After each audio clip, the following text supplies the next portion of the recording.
Halo semuanya, perkenalkan nama saya Ivana Felicia dengan NIM 24091220020 dari kelompok 16 dengan dosen pengampu Dr. Oski Liandri, Magister Kesehatan, dengan asisten dosen Kak Hana Maria Salsabila. Hari ini saya akan menjelaskan mengenai anatomi dari urologi dan juga reproduksi. Pertama-tama, saya akan memulai penjelasan dari anatomi, terkhususnya di organ genitalia maskulina atau organ reproduksi pria. Pertama, saya akan menjelaskan mengenai organ testis, kemudian ada ductus epididymis, dan juga ada vas deferens atau ductus deferens. Nah, jadi testis ini sendiri merupakan organ utama dalam sistem reproduksi pria yang berfungsi sebagai tempat produksi dari sperma dan juga hormon testosteron.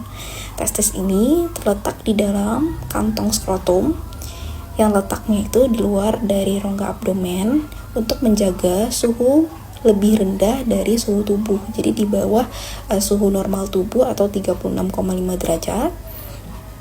Kira-kira itu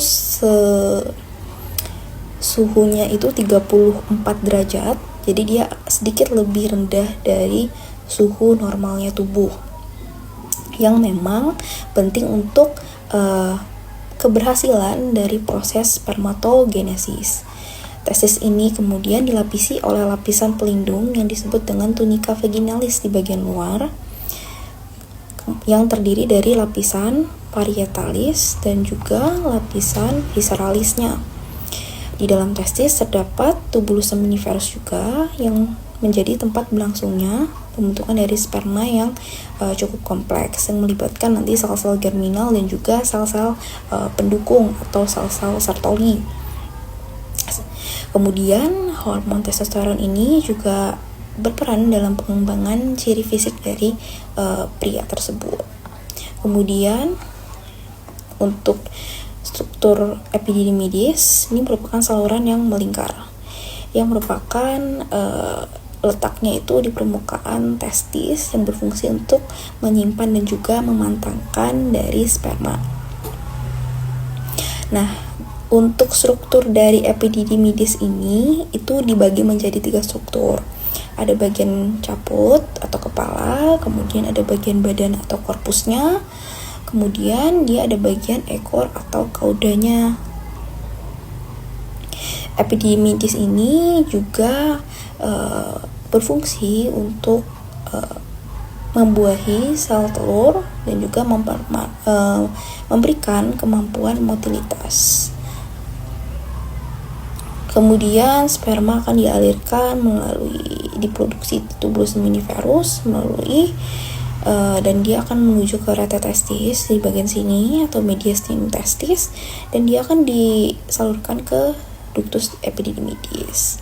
Selanjutnya sperma ini juga akan melewati tubulus selanjutnya, yaitu di ductus deferens yang di sini. Dari ductus epididymitis kemudian ke ductus deferens. Nah, ductus deferens ini adalah salah satu saluran yang tebal dan juga berotot yang membawa sperma dari epididymitis ke saluran uretra pada saat melakukan ejakulasi. Jadi dia merupakan ekor yang memanjang dari ductus epididymitis melewati daerah inguinalis hingga menuju ke ductus ejaculatorius selanjutnya. Jadi untuk singkatnya di bagian testis ini sendiri bisa dilihat nanti setelah perpanjangan dari tunika albuginea di sini itu ada, nanti dia akan membentuk tempat-tempat seperti itu yang dinamakan dengan lobuli testis. Lobuli testis ini mempunyai sekat yang namanya septula testis. Nah, di dalam lobuli testis inilah yang didapat tadi tubulus seminiferus convolutus, di mana di sini terjadi pembentukan sperma. Nah, di dalam lobuli testis ini terdapat beberapa sel germinal dan juga sel pendukung seperti itu. Nah, setelah sperma ini dibuat di dalam lobuli testis, di dalam tubulus seminiferus, kemudian dia akan menuju ke bagian mediastinum testis yaitu di retetestis. Kemudian dia akan meluncur ke ductus deferens, kemudian dia ada ke ductus efferens, kemudian ke ductus epididymitis, dan terakhir itu ke ductus deferens. Seperti itu. Selanjutnya kita akan membahas mengenai organ, yaitu kelenjar prostat, kemudian juga terdapat kelenjar vesicula seminalis di sini, kemudian prostat, dan juga glandula bulbo uretrales atau nama klinisnya glandula Cooper. Nah, jadi mulai dari glandula vesicula seminalis ini adalah suatu kelenjar glandula aksesoria yang menghasilkan cairan seminal dan komponen yang merupakan komponen utama dari cairan ejakulasi. Cairan inilah yang nantinya akan mengandung fruktosa sebagai sumber energi bagi sperma serta zat-zat lain yang menjadi kelangsungan hidup bagi fertilisasi dari sperma ini sendiri, seperti misalnya prostaglandin dan juga protein. Vesicula seminalis ini letaknya itu di belakang dari vesika urinaria, bisa dilihat di sini vesika urinaria, kemudian di sini adalah glandula dari vesicula seminalis itu sendiri. Kemudian dan ductusnya akan bergabung dengan vas deferens, membentuk ductus ejaculatorius di sini. Di sini adalah awal dari ductus ejaculatorius.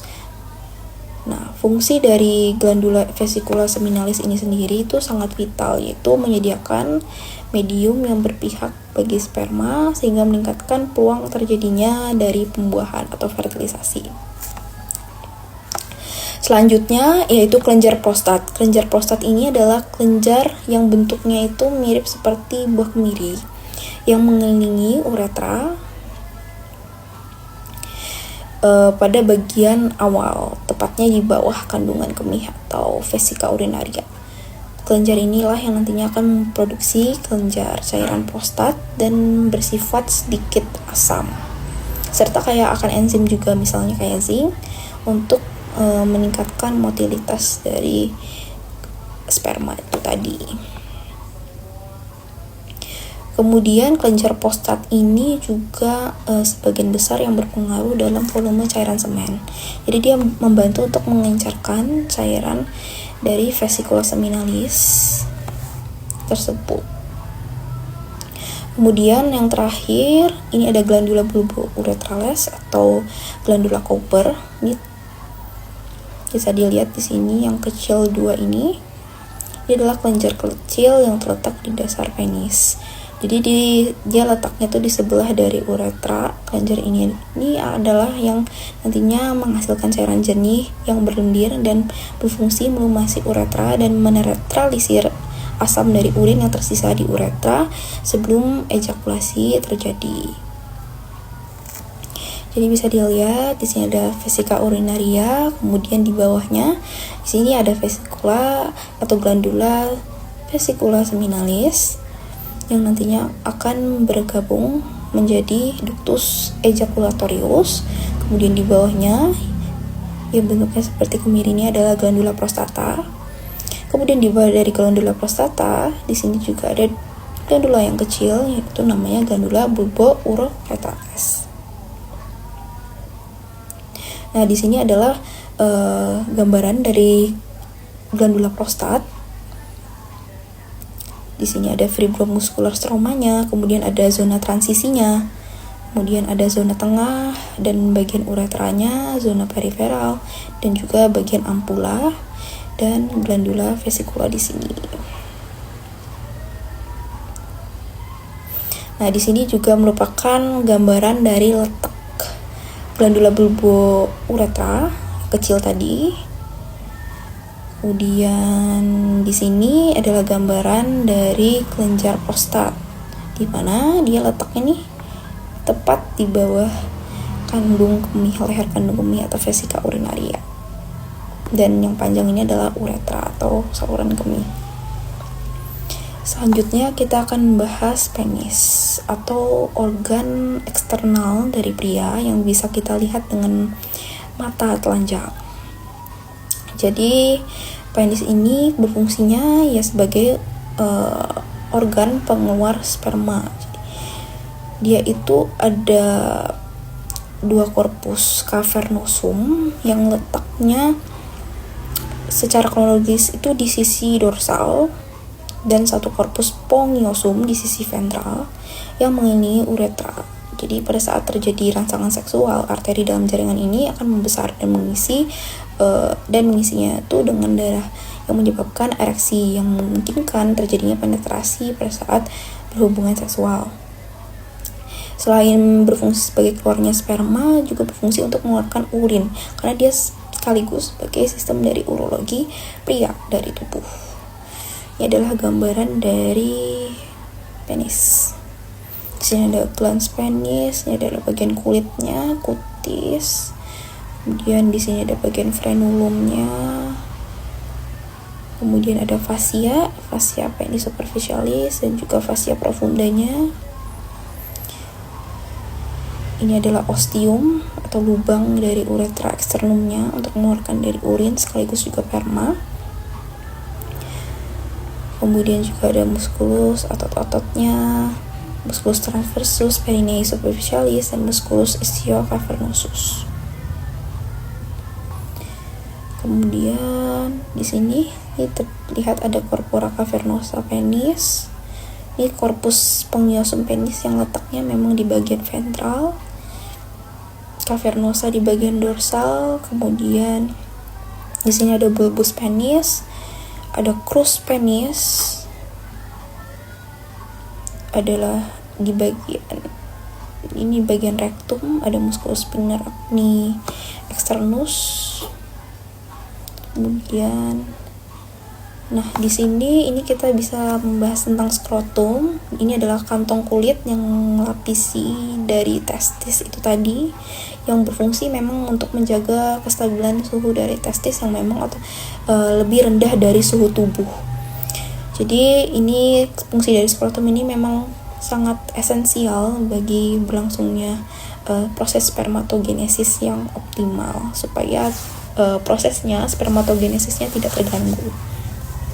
Jadi testis, ini epididimidis, kemudian ini ada tunikanya, kemudian dilapisi oleh fascia spermatica interna, kemudian ada lapisan ototnya, musculus cremaster, kemudian ada fascia spermatica yang eksterna, di sini ada tunica dartos, dan bagian luar di sini adalah bagian kutisnya.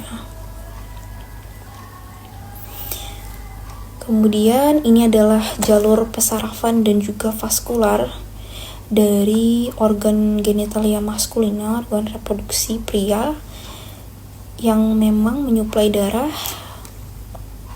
dari arteri testicularis yang berasal melakukan percabangan dari aorta abdominalis, dan sistem vena pampiniformis yang berperan sebagai sistem pendingin melalui mekanisme aliran darah yang berlawanan arah.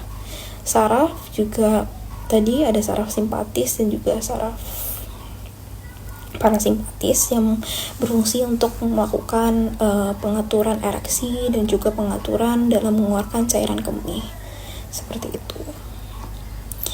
Selanjutnya kita akan masuk ke organ genitalia feminina atau organ reproduksi wanita. Yang pertama ini adalah organ reproduksi wanita yang eksternal.